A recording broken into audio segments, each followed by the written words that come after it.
They are trying. The mainstream media is trying their best to exploit this situation with Tua Tagovailoa and make it fit their narrative.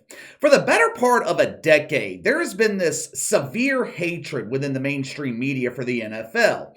They hate this league. They hate it. They cloak their hatred with this false interest of player safety.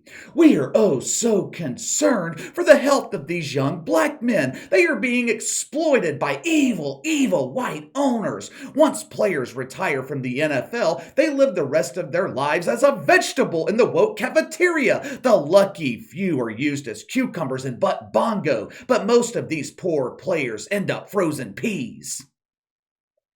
The mainstream media does not care about player safety. When it comes to the NFL, player safety is just the easiest target that the media can use to create cases of mythical racism. If the media was so concerned with the safety of professional athletes, how come we never hear them complain about NASCAR? The answer is simple. NASCAR is filled with evil white drivers. Every once in a while, you may see an orange driver in NASCAR, which of course causes the media to break out in hives, stoking their symptoms of OMB, Orange Man Bad. I have some breaking news for the media. I know most of you guys fail to realize this.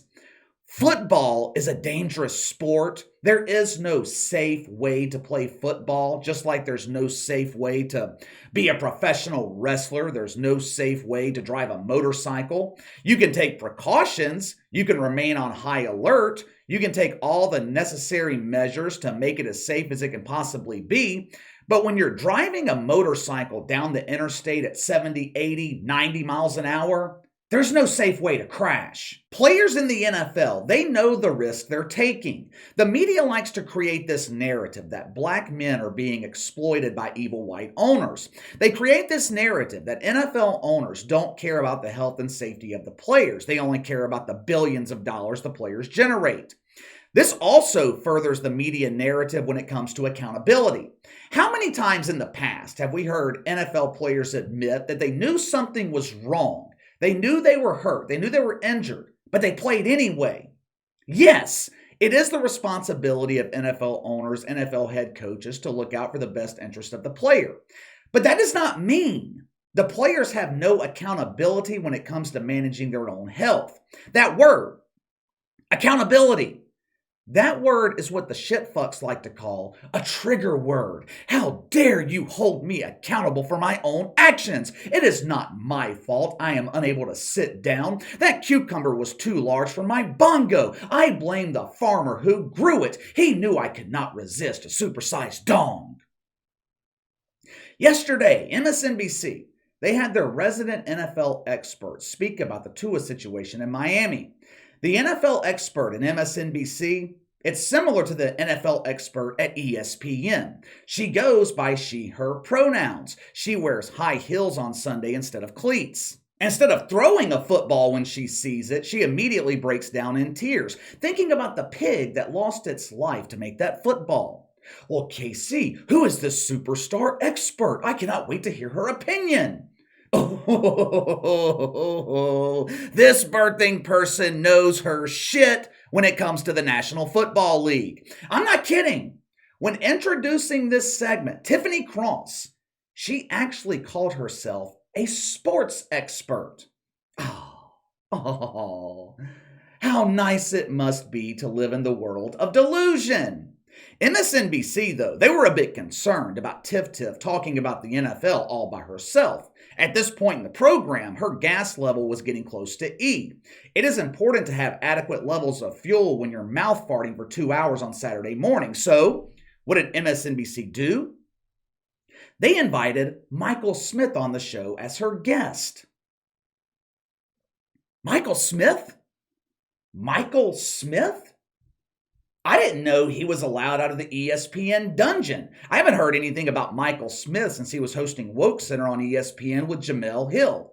The ratings for Woke Center were so abysmal, ESPN fired Jemele Hill and put Michael Smith in a cardboard box next to Max Kellerman in the ESPN dungeon. This segment with Tiffany Cross and Michael Smith was a disaster of epic proportions. Michael Smith had a pronounced echo with his audio, causing his mouth farts to be heard for seconds after escaping his facial orifice. The reason MSNBC brought Michael Smith on for this segment, they knew he would give no resistance. They watched him sit idly by on Woke Center when Jemele Hill created her claims of mythical racism. That's right, Jemele. The NFL does have a racial bias. I don't see many white players on the field. No, Michael, no! That is the wrong narrative. We are talking about mythical racism. Shut the fuck up and do not speak again. Yes, ma'am. Tiffany Cross begins the segment by complaining about concussions happening in the NFL. Concussions should not happen in football. We must invite the NFL to join the fight to end concussions. Concussion lives matter. What the fuck do you want them to do? Like I said earlier, there's only so much the NFL can do to make the game safe. You want them to play flag football, maybe a little two-hand touch? The media constantly complains about concussions, but they never offer any solutions. They don't offer solutions because there is no solution. Tiffany Cross, the elegant expert on all things football at MSNBC, she brought up the optics of the NFL. You know, the optics, also known as the false narrative the media creates about the league. I know most of you threw away your COVID mask a year or two ago, but before I play this clip, I encourage you to mask up because the mouth farting is so foul, the odor is so strong, I fear it may cause you to lose your ability to smell. Are you ready? Are you adequately prepared? Here we go. Yeah, and just for the folks outside of us who don't follow the sport as closely as you and I do, of course, I gotta say, Mike, the optics just look bad. To see all these black men crashing into each other with a bunch of white owners, white coaches, and the complete disregard of black bodies and black life. I mean, it just represents a larger issue, and I think that's the problem. And with the NFL ratings through the roof, you know, I just wonder what incentive do they have to just be better? I mean, you saw the whole issue with black coaches, et cetera. So, but look, we're going to run out of time because I want to get your opinion on something else. I know the NFL is your jam. Go ahead. What you said. That's all I want to say. Go ahead. Okay. All right, brother. All right. First of all, I like how Tiffany Cross claims to follow the NFL so closely. She follows the league so closely. She doesn't even realize that Tua isn't a black quarterback. He's Samoan. Earlier in the segment, she told her audience that she was irked because his white head coach didn't do more to protect him. This supposed expert on mythical racism not only failed to properly identify race once, but twice in the same segment, which shouldn't be all that surprising since Tiffany Cross also struggles to identify a woman and she was supposedly born one. Whether or not she's still a woman today is unknown. MSNBC hasn't paid for the biologist to give us confirmation. It's entirely possible Tiffany Cross identifies as a birthing person who is attracted to cucumbers. But second, she claims the optics of the NFL look bad because it's a bunch of black bodies crashing into each other while white coaches and owners tell the players what to do.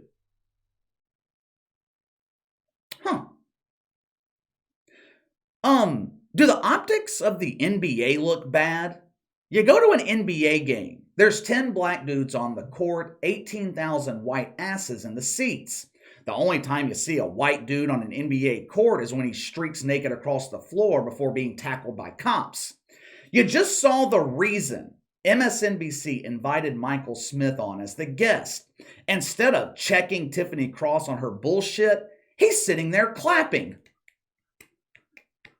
Oh, Tiffany, I knew I'd get a woke boner coming on your show, but I did not realize you would carry me to climax. You said everything I wanted to say, but the farts are so much more appealing coming out of your mouth. Please excuse me while I grab my preparation H. Let me tell you the reason the mainstream media hates the NFL.